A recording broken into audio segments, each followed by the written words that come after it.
I just got off work. You know, I mean, when you're out landscaping or doing any of this hard work, you wind up looking crazy as hell at the end of the day. Here's my hair, you know. I mean, it is what it is.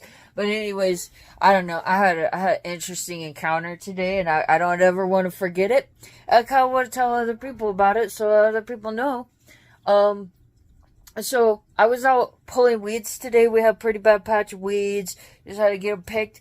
And I have weird experiences being out here. I've been doing this stuff since I was 23. I'm 35 now. I think I'm 35. I might be 34. I hope I'm not 35. I think I'm 35. But yeah. I'm pulling weeds and I'm having to get down on ground level because there was just a whole massive, just nasty patch of spurge. You know, that stuff that spreads across the ground. And so I'm picking this spurge out and I come across this wasp. And he's like all up in that spurge, just kind of wrangling around and stuff. I'm like, fuck, I need this wasp to move.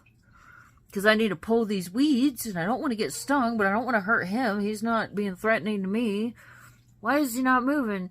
Obviously, he couldn't fly. His wings don't look damaged, so I don't know. Hopefully, like, he was trying to clean himself off, like, because I was around this wasp for like a half hour. Yeah, he was trying to clean himself off, so maybe he'll get his flight back. I sure hope so. But handicap wasp, you know. I needed him to move. He didn't want to move. So I had this like tool that looks like a little pickaxe. It's like a little handheld pickaxe. Real good for getting weeds. You could just come right up, knock something at its base, and pop it right out of the ground. You don't even got to try when you're using that thing.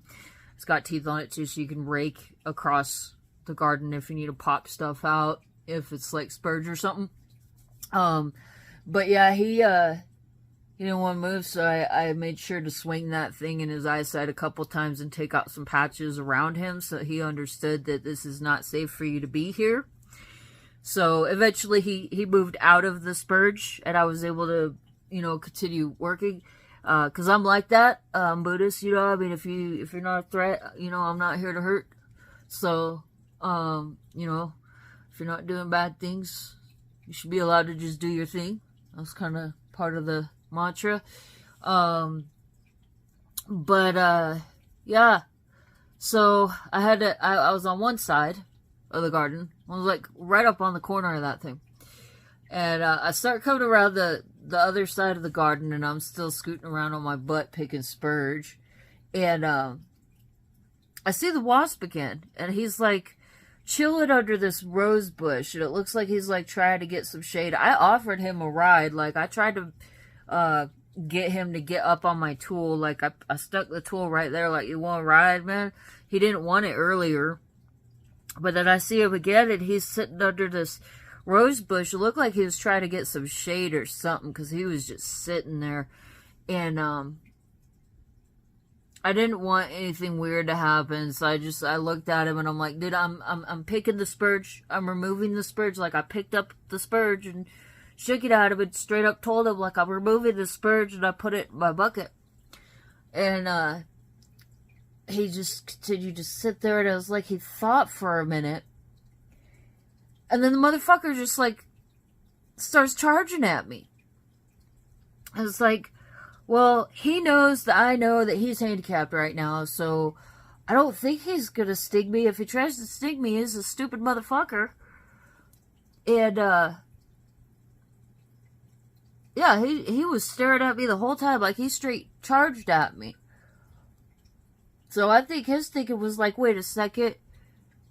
You're communicating to me. You're making it very clear that you can see me. Wait a second.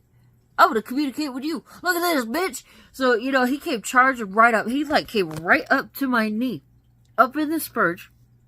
And started frantically, like, sticking his head in the flower heads. It was like he was trying to tell me, like, hey, yo, this is my food source. Can you just not remove this, please?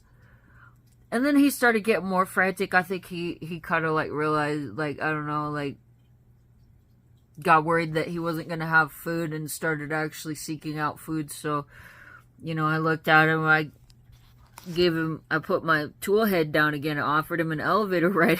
It was the cutest thing in the world. He just, like, looks at the tool, looks at me. he jumped like a freaking grasshopper onto my tool. Boing!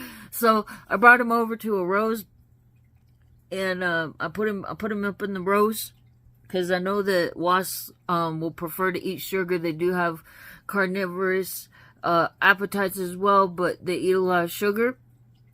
So I put him on that rose, and yeah, I checked on him later, and I was sitting there for a minute, and I was noticing that there was like spider webs around most of the rose bushes in that spot, and I'm like, fuck, man, I'm kind of responsible in this situation. You know, this wasp isn't gonna hurt anybody. He's not gonna do anything. He's just chilling. Like, he can't even fly. This is the situation that he's in. And I just took his food, so if he tries to get down and he can't fly, he's going to get stuck in a spider's web. I'm going to relocate him. So I came up and I offered him an elevator ride again. And he just like snubbed it, you know, like, no, bitch, I'm perfectly happy. He was all up in that rose. He was happier than shit. Rubbing on it, picking at the petals. So it definitely met his need. And he did not want to be removed.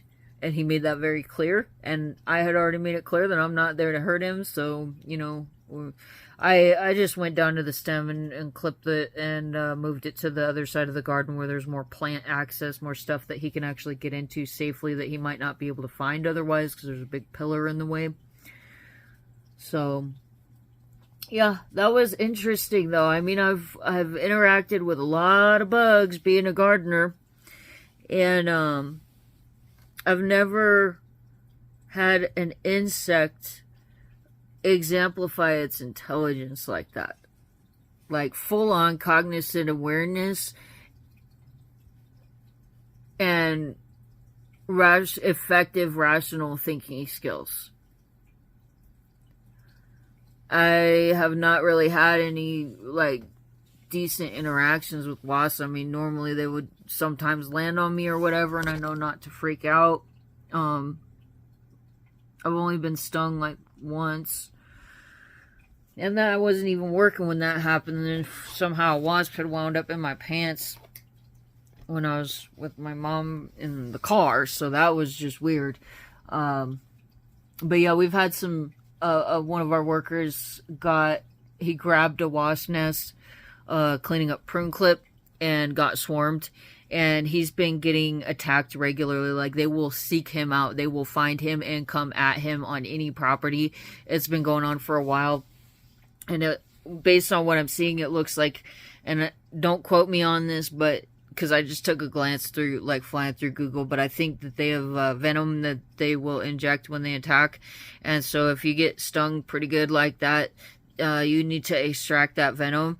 So what's happening is they're smelling it, and they're charging him because of it. Like, it's an indicator that there's a threat for these wasps. So, yeah, I had a pet praying mantis, and we chilled and stuff, but that thing did its own thing.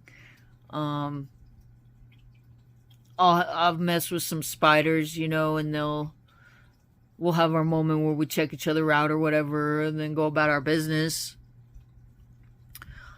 I know that spiders, like, there's most people have a lot of spiders in their homes, and they're not aware of the fact that they're there, because spiders can see you, and so they will hide from you, and so they just don't go to places that you frequent. So I know that the insects are aware. I had some predatorial scary motherfucker come charging at me.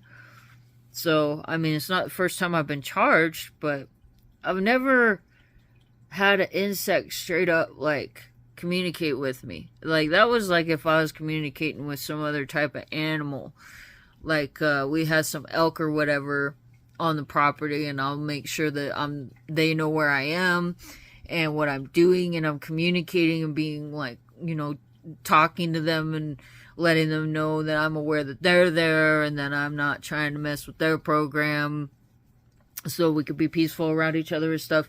Like, I grow up in the mountains, you know. I mean, I live here, so I've had a lot of animal encounters, and that's really what it was like dealing with that wasp today. So I just wanted to kind of like bring that to light. Like, I don't know what's going on there, but if anything, wasps are freaking smart, dude.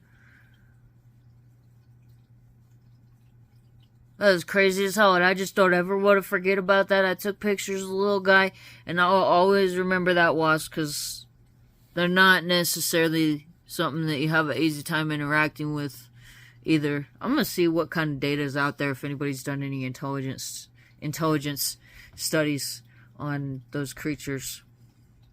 But yeah, that was pretty cool. Had to tell you people on the internet about that one. Bye.